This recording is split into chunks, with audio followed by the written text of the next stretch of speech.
Comienzo con la última semana de Cambio Positivo. Voy a tener 2 capítulos esta semana y ahí vamos a acabar el ciclo con este nombre, Cambio Positivo, pero ya tengo los temas para el próximo ciclo, que no son muchos por el momento. Y voy a ver de cambiar el régimen de producción. ¿A qué me refiero? En vez de sacar 2 videos, porque bueno, era necesario sacar 2 videos por semana para, digamos, librarme de todos los benditos temas que están por ahí metidos, que uno no siempre tiene tiempo de explicar, y en este caso tampoco es necesario que los explique yo, simplemente de que, por ejemplo, el equilibrio de Pareto, digamos, ¿no? La eficiencia de Pareto. Entonces es que alguien entre al video y ¿qué será esto? Y que, digamos, no ve el video, pero no importa, la idea de que hay eso de Pareto, ¿no? Convoque o si quiere, digamos, despierte la curiosidad en el público. Entonces necesitaba hacer ese periodo de sacar temas del paso y rápidamente. Desconfío de esta, pero voy a ver si cambio el régimen de producción, todo lo demás. No tengo un editor en este momento, pero ya se viene la rebaja de verano, entonces ahí voy a comprar editor. Bueno, entonces solamente en el fondo nos quedan 2 temas para este ciclo, y uno de ellos tiene que ver con los países letrina. Donald Trump ha roto, yo lo veo muy beneficioso, la verdad, pero cada quien lo toma a su manera, ¿no? Ha roto un protocolo de más de 50 y tantos años o más tiempo. Sí, no, más, a ver, podemos decir que es un protocolo de 70 años, siquiera, de no llamar a los países pobres por un nombre peyorativo, ¿no? Entonces, él es el primero que utiliza una palabra para hablar de ellos con desprecio, o sea, los llama países letrina. Utiliza otra palabra en inglés, pero que no tenemos traducción en español, es demasiado, es un poquito más, ¿cómo se dice? Más civilizado el idioma español, literalmente. Bueno, entonces él utiliza países letrina para hablar de esos países pobres que le envían tantos países a tanta gente a Estados Unidos. Y tiene toda la razón, hay un gran problema, hay un gran desastre dentro de lo que es todos esos países pobres que lo único que producen es gente, refugiados económicos, ¿no? Es un malestar, es algo deleznable. Es algo que se debería condenar completamente, sobre todo desde los países ricos se debería condenar que haya eso. ¿Por qué? Porque no son bestias, o sea, no son animales. Se supone que México, que tanto refugiado le envía a Estados Unidos, no son animales. Entonces, si no es animal, y entonces trátalo como igual, y si hace porquerías, si hace tonterías, entonces dile, oye, deja de hacer burradas. Entonces tenemos ahí una clarísima situación de países culturalmente, éticamente, organizacionalmente inferiores, brutalmente inferiores a lo que son los países desarrollados. Y es una vergüenza. ¿Por qué? Porque tienen todos los mecanismos, tienen todo el conocimiento para dejar de ser lo que son países letrina. Entonces aquí vamos a hablar de los 5 aspectos que se deben observar para que un país letrina deje de ser un país letrina, porque es una obligación de los países letrina dejar de ser países que andan perjudicando a sus poblaciones respectivas. Entonces, ¿cuáles son estos 5 aspectos? ¿Por qué? Para que haya países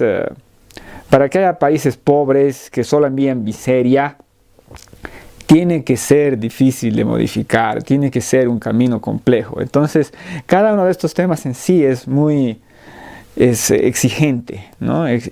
Exige bastante compromiso por parte del letrinado.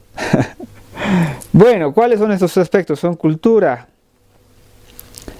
Estado de Derecho,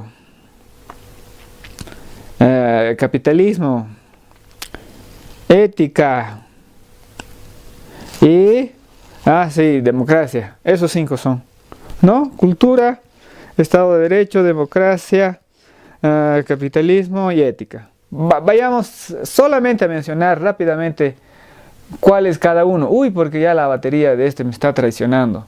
Por suerte tenemos otra batería. Ay, pero tenía que hacer 2 videos. Vayamos rapidito a... ¿Qué es cultura? Simple y llanamente es comportarse de tal manera de que tú puedas ahorrar responsablemente, no gastar, que no tener una costumbre derrochadora. Podríamos ver lo que es cultura dentro de lo que es las ideas de Max Weber, que es la ética protestante y el origen del capitalismo. Y ética y cultura, o sea, cultura es la forma de comportarse de una sociedad, y la ética es la idea de cuál es el comportamiento correcto que se debe tener. Entonces, los valores éticos surgen de las cuestiones culturales, así que están sumamente interrelacionados. Por si acaso también están interrelacionados con los otros aspectos. Entonces, una cultura ética simplemente quiere decir que su población tiene un norte, o sea, tiene una idea de cómo debe comportarse correctamente. Y cuando falla eso, tenemos un gran problema. Pero el punto es de que se debe definir ese norte, se puede definir ese norte, al igual que culturalmente se puede definir cuáles son los errores de la cultura, ¿no? Que puede ser una cultura de derroche, una cultura que no tiene la noción del ahorro, una cultura que no tiene respeto con el trabajo del otro. Hay un montón de cosas que pueden estar ahí metidas, que son problemas culturales de los que la sociedad se debe deshacer. Es bastante difícil, pero se puede. O sea, una vez que identificas el problema, se puede decir, esto está mal. Y podemos comenzar por ahí. O sea, por eso es algo bueno lo que dice Donald Trump. Esto está mal, esto es un país porquería. Y tiene toda la razón, sino que lo digan sus propios ciudadanos.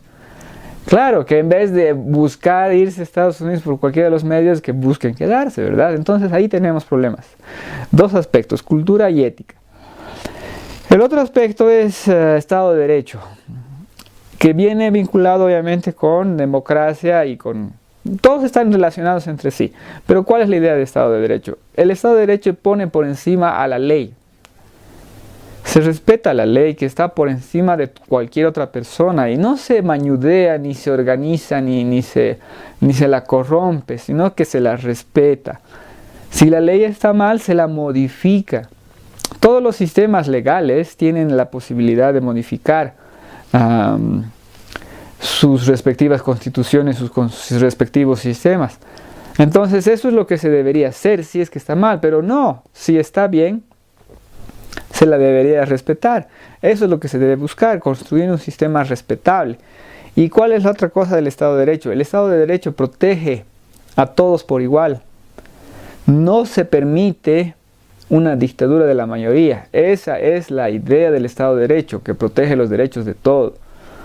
Se puede tener una dictadura de un soberano, o sea, se puede tener un rey totalitario, se puede tener un dictador, se puede tener un partido totalitario en el poder, se puede tener un grupo de personas corruptas en el poder, pero también se puede tener la dictadura de la mayoría. Y en el resultado, en cualquiera de los casos, es el perjuicio de unos por encima de otros. Entonces, para evitar el perjuicio de muchos o de quien sea, se tiene el Estado de Derecho. Y el Estado de Derecho garantiza los derechos de todos, por encima de quien sea. O sea, si a ti te ofende, si a ti te molesta, si el 80% vota a hacer alguna porquería al otro grupo, nada, se respeta. Esa es la idea del Estado de Derecho, y eso se debería construir. Se debería construir separación de poderes, independencia de poderes y todo lo demás. En otras palabras, se debería construir el ABC. El ABC de un proceso político, como si no pudieran. Dios mío, como si no pudiésemos. Y la verdad no podemos. Entonces, no podemos, queda hablar, mencionar y condenar. Queda decir, no queremos ser país letrina. Finalmente, capitalismo, ¿qué involucra esto? Es la libertad del mercado. Así de fácil. Se debería dejar que las personas, sea quien sea, pueda trabajar, pueda aportar a la economía del país. Se debe permitir que trabajen. Se debe restringir, se debe allanar el camino. Se debe permitir que legalmente puedan trabajar. que pueden hacer su empresa, que tengan la posibilidad de hacer eso. Entonces, en vez de matarlos con impuestos, de matarlos con regulaciones, de matarlos con leyes, de matarlos con un montón de malas ideas completamente torpes e inútiles, por algo no funciona, se debería simple y llanamente permitir que las personas puedan trabajar y beneficiarse de su trabajo. ¿Por qué? Porque así tú vas a lo que te beneficia, y cuando haces lo que te beneficia, beneficias a todos los demás. ¿Por qué? Porque yo no te voy a comprar, no te voy a pagar si no me das algo que me beneficie a mí. En cambio, si tú me haces el servicio de transporte público, si tú me das un supermercado o una tienda o me das lo que sea, yo te voy a pagar. ¿Por qué? Porque tú me has beneficiado a mí. Y eso es lo que se debería enfocar, eso es en lo que se debería trabajar, eso es en lo que se debería abordar para que los países letrina dejen de ser países letrina. Es difícil, pero no es solamente un camino posible, sino de que y es a todo el camino señalado. Es como quien dice que hay punto, ¿no? Eso es pintado por números, ¿no ve? 1, 2, 3, 4 y ahí tienes que completar la línea, ¿no ve? Te dicen, bueno, entonces es lo único que tienen que hacer los países letrina para mejorar como países, ¿no? Seguir el camino ya trazado, no hay que inventarse nada, solamente hay que hacer las cosas bien.